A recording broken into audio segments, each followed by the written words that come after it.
সম্মানিত ভিউয়ার্স, আসসালামু আলাইকুম।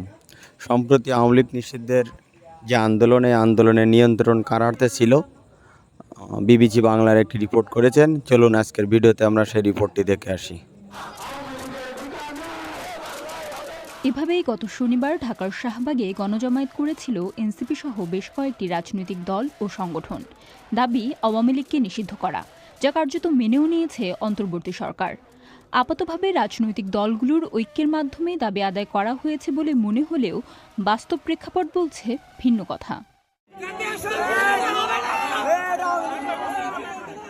সামাজিক মাধ্যমে ব্যাপকভাবে ভাইরাল হওয়া এই ভিডিওটি একই দিন শাহবাগে ধারণ করা। এনসিপির নেতাকর্মীরা জাতীয় সঙ্গীত গাওয়া শুরু করলে তাদের থামিয়ে দেওয়ার চেষ্টা করেন আন্দোলনে অংশ নেওয়া আরেকটি পক্ষ।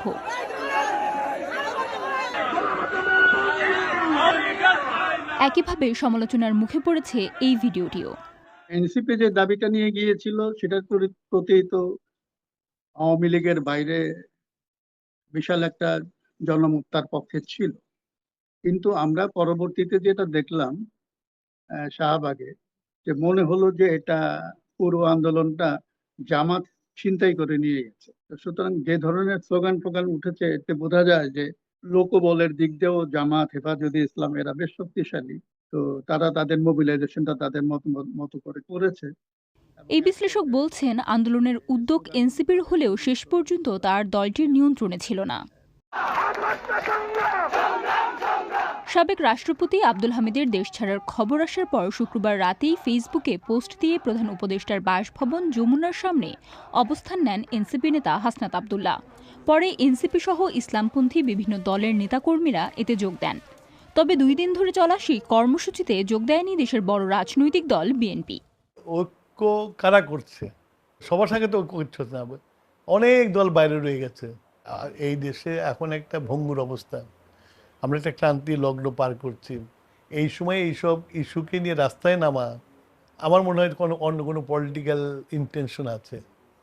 আওয়ামী লীগ নিষিদ্ধের ব্যাপারে প্রথম থেকেই আইনি প্রক্রিয়ার কথা বলে আসছিল বিএনপি, যদিও পরে আওয়ামী লীগের কার্যক্রমের উপর নিষেধাজ্ঞার বিষয়টিকেও সাধুবাদ জানিয়েছে তারা। এনসিপি বাদে আন্দোলনকারীদের বড় একটি অংশই ইসলামপন্থী দল বা সংগঠনের নেতাকর্মী হলেও জামায়াতে ইসলামী বলছে এতে সব স্তরের মানুষ যুক্ত হয়েছিল। এছাড়াও গোলাম আজমের স্লোগান ও জাতীয় সঙ্গীত গাওয়ার বিষয়গুলোকেও বিচ্ছিন্ন ঘটনা হিসেবেই দেখছে দলটি। এ নিয়ে অস্বস্তি ছিল এনসিপির মধ্যেও। ব্যাপক সমালোচনার মুখে ঘটনার 2 দিন পরে স্লোগান বা এই বিষয়ের সঙ্গে কোনো সংশ্লিষ্টতা নেই জানিয়ে একটি বিবৃতি দিয়েছে এনসিপি। তার আগেই ৭১-এর যুদ্ধাপরাধীদের সহযোগীদের ক্ষমা চাইতে হবে বলে জানিয়ে ফেসবুকে একটি পোস্ট দেন উপদেষ্টা মাহফুজ আলম। তার এই অবস্থানের কারণে অনলাইনে গালাগালের শিকার হতে হচ্ছে বলে জানিয়ে আরও একটি পোস্ট দেন তিনি, যা পরে সরিয়েও ফেলেন। এদিকে আন্দোলনের সময় ৭১-এর শহীদদের নিয়ে এনসিপির নেতাকর্মীরা স্লোগান দিলে আন্দোলনে অংশ নেওয়া একটি পক্ষ থেকে সাড়া পাওয়া যায়নি বলেও জানিয়েছেন সেখানে উপস্থিত একাধিক ব্যক্তি। তাহলে কি ঐক্যের আড়ালের বিভাজনে এবার প্রকাশ্যে এলো? প্রত্যেকটা রাজনৈতিক দল বা পক্ষ প্ল্যাটফর্মের আসলে নিজস্ব আদর্শ এবং রাজনৈতিক কর্মসূচি এবং চিন্তার আলাদা বহিঃপ্রকাশ আছে। সেগুলো নিয়ে অনেক সময়ই নিজেদের মধ্যে বিভক্তির যে কথাটা বলা হয়, সেটাকে আসলে বিভক্তি না বলে প্রত্যেকের আলাদা আলাদা মতামত চর্চার সুযোগ হিসেবে আমরা দেখি। একটা গণতান্ত্রিক দেশে রাজনৈতিক দলগুলো তারা তাদের এজেন্ডায়, তারা তাদের কর্মসূচিতে মানুষকে আকৃষ্ট করবে, তাদের সঙ্গে নিয়ে রাজনৈতিক কর্মসূচিগুলো বাস্তবায়ন করবে। এই বৈচিত্র্য থাকা দরকার বলে আমরা মনে করি। আওয়ামী লীগ ইস্যুতে ঐক্য হলেও অন্যান্য ইস্যুতে ভিন্ন অবস্থানের কথা বলছিলেন এই এনসিপি নেতাও। আওয়ামী লীগের বিচার এবং দল হিসাবে আওয়ামী লীগের নিষিদ্ধের বিষয়গুলোতে সকল রাজনৈতিক দলগুলোর ঐক্যমত, কিন্তু আবার নির্বাচন প্রক্রিয়া, নির্বাচনের কোন পদ্ধতি হবে কিংবা মৌলিক সংস্কারের প্রশ্নগুলো এবং অন্যান্য যে জায়গাগুলো, সেগুলোতে প্রত্যেকটা দল তাদের দলের যে নীতি আদর্শ আছে সেই অনুযায়ী তারা তাদের পজিশন নিয়ে থাকে। তবে এই পুরো ঘটনায় দল হিসেবে জামায়াতে ইসলামী লাভবান হয়েছে বলে মনে করছেন বিশ্লেষক মহিউদ্দিন আহমদ।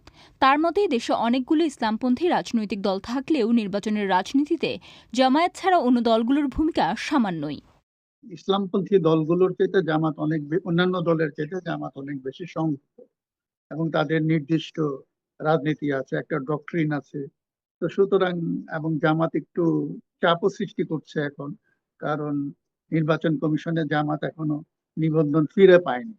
সুতরাং এটা দিয়ে তারা আরো একটু বেশি চাপ সৃষ্টি করতে পারবে, এবং তাদের সহযোগী হিসাবে তারা এনসিপি কে পেতে চাইছে। এখন এনসিপি কে তার অবস্থান ক্লিয়ার করতে হবে।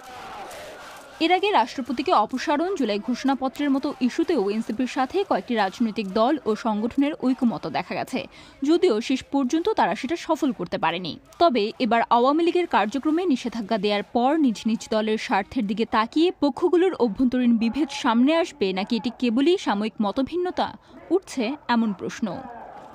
তানহা তাসনিম, বিবিসি বাংলা।